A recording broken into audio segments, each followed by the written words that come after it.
Hello and welcome back to Shiloh. We're going to pick right back up because that last chapter has my heart pounding. Guys, Shiloh has been attacked by the baker's German Shepherd. Do you know what a German Shepherd looks like? I've heard some of you kiddos call them canines, right? They're the police dogs. Well, all dogs are canines, right? Canines, canines. But when we see them on the ones that work for the police force, they are the letter K and 9. Anyway, that's the kind of dog that has attacked Shiloh. And now, Dad knows. We've got ourselves a situation, friends. Let's look on page 80, chapter 10, and let's pick up where we left off. Dad's beside me, holding the flashlight up to Shiloh's eyes. Shiloh's still alive. This Judd Travers dog? I sit back on my heels and nod. I wipe one arm across my face. Dad looks around. Take those gunny sacks over there and put them in the back of the Jeep, he says, and then, still holding the flashlight in one hand, he slips his arms under Shiloh and picks him up. I can see Shiloh wince and pull back on his leg where it hurts. The tears are spilling out of my eyes, but Dad can't see them in the dark. He can probably tell I'm crying, though, because my nose is clogged. Dad, I say, please don't take him back to Judd. Judd will take one look at Shiloh and shoot him. Take those gunny sacks to the Jeep like I said, Dad tells me, and I follow him behind as we go down the hill. I keep my mouth open to let the breath escape, crying without making a sound, just like Shiloh.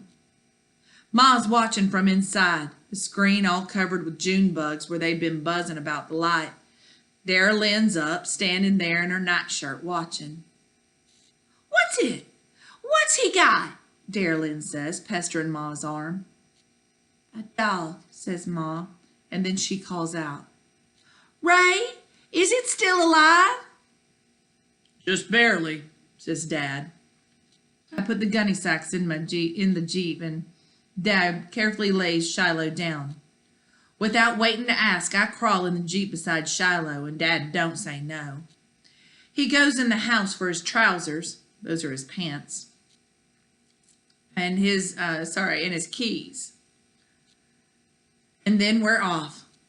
I'm sorry, Shiloh, I whisper over and over and over, both hands on him, so as he don't try to get up. The blood's just pouring from a rip in his ear. Oh, I'm so sorry. Jesus, help me. I didn't know that the baker's dog would leap that fence. When we get to the bottom of the lane, instead of going up the road towards Judd's place, Dad turns left towards Friendly, and halfway around the first curve, he pulls into Doc Murphy's driveway.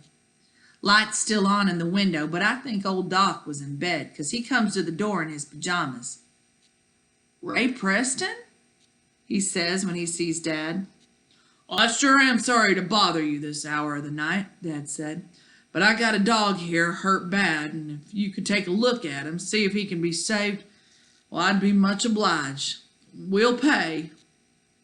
I'm no vet, said Doc Murphy, but he's already standing aside, holding the screen door open with one hand so we can carry Shiloh in. The doc's a short man, round belly, don't seem to practice what he preaches about eating right. But he's got a kind heart, and he lays out some newspapers on his kitchen table. I'm shaking so hard I can see my own hands tremble as I keep one on Shiloh's head and the other on his front paw. Oh, he sure is bleeding good, I can tell you that, Doc Murphy says. He puts on his stethoscope and listens to Shiloh's heart. Then he takes the flashlight and shines it in the dog's eyes, holding each eye wide open with his finger and his thumb.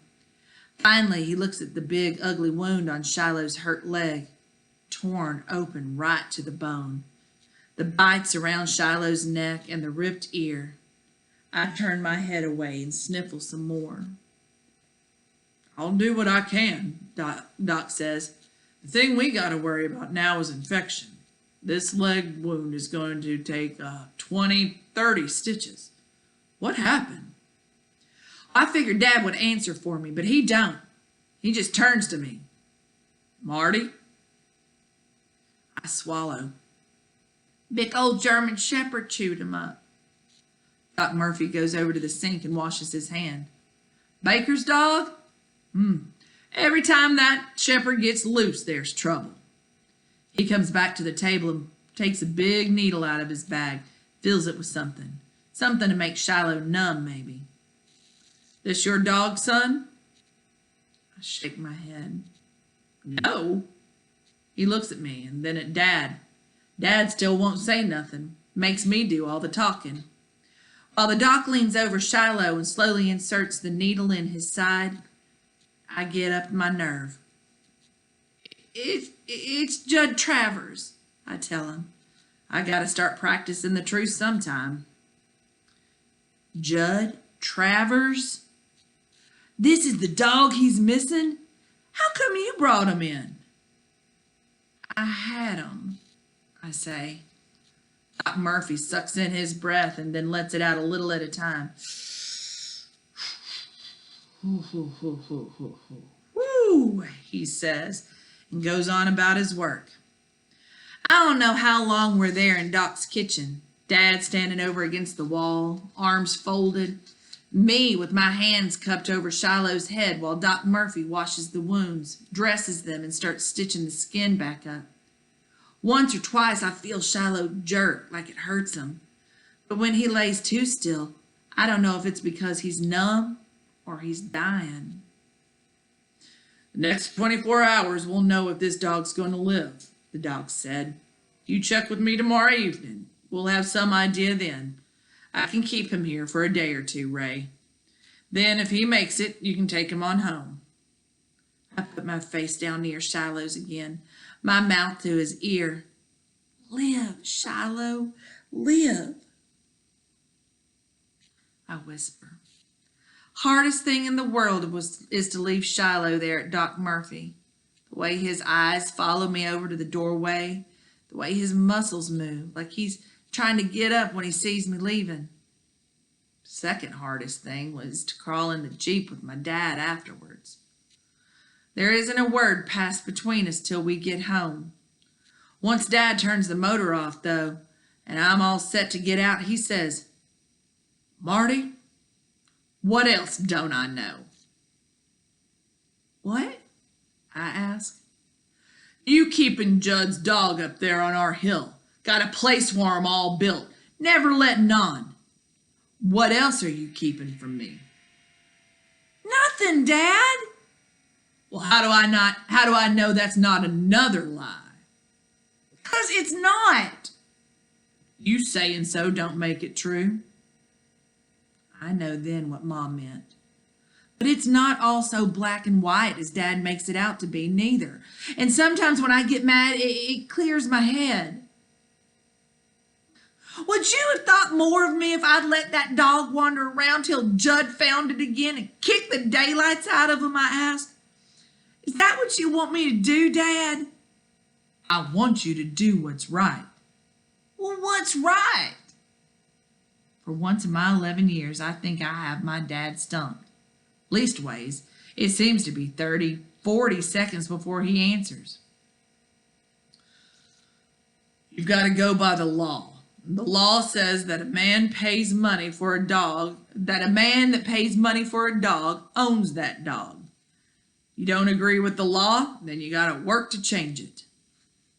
What if there isn't time, Dad? Shiloh could be dead by the time somebody looked into the way Judd treats his dogs. Dad's voice is sharp. You think Judd Travers is the only one around here hard-hearted towards his animals? You think he's the only one up here who starves him or kicks him or worse? Open up your eyes, Marty. Open your eyes. Now Dad half turns in his seat, back resting on the door, facing me. How many times have you walked up to a school bus and seen a chained up dog in somebody's yard? How many times you ever put your mind to whether or not it's happy, its ribs sticking out like handles on the sides? Suddenly you're face to face with a dog that pulls at your heart and you all at once want to change things. I swallow. There's got to be a first time, I answer. Dad sighs. You're right about that, he says. I'm pushing my luck, I know. If Doc Murphy don't tell Judd about Shiloh, can we bring him back here and keep him? I could build him a better pen. I could make the fence high enough so the shepherd can't get in. Dad opens the Jeep door on his side. No, he says, and gets out. I get out too. Just till Shiloh's better then. You know how Judd treats anything that don't work right. Well, he'll shoot Shiloh, Dad. I found a dog once over near Judd's place with a bullet hole in its head. We could at least get Shiloh well. I'm going to pay Doc Murphy's bill. I promise you that. And you get all my can money for the next 3 years, and I'll deliver the county paper too if I get the chance. Honest, I promise. Dad studies me. You can keep him here till he's well. That's all. Then we're taking him back to Judd. And he goes in the house. My heart is pounding again. Thumpty, thumpty, thump. There's still time, I'm thinking. Shiloh's still alive and I ain't licked yet. I ain't licked yet is a country phrase that means I am not beaten yet. I haven't lost this game yet, this battle. And so Marty still thinks that he has a chance. What do you think? Is there a chance that Shiloh is going to stay with Marty? And if so, do you have any predictions how that might turn out? I do. Then again, I've read this book. All right, we'll see you in the next chapter. Bye, you guys. Happy reading.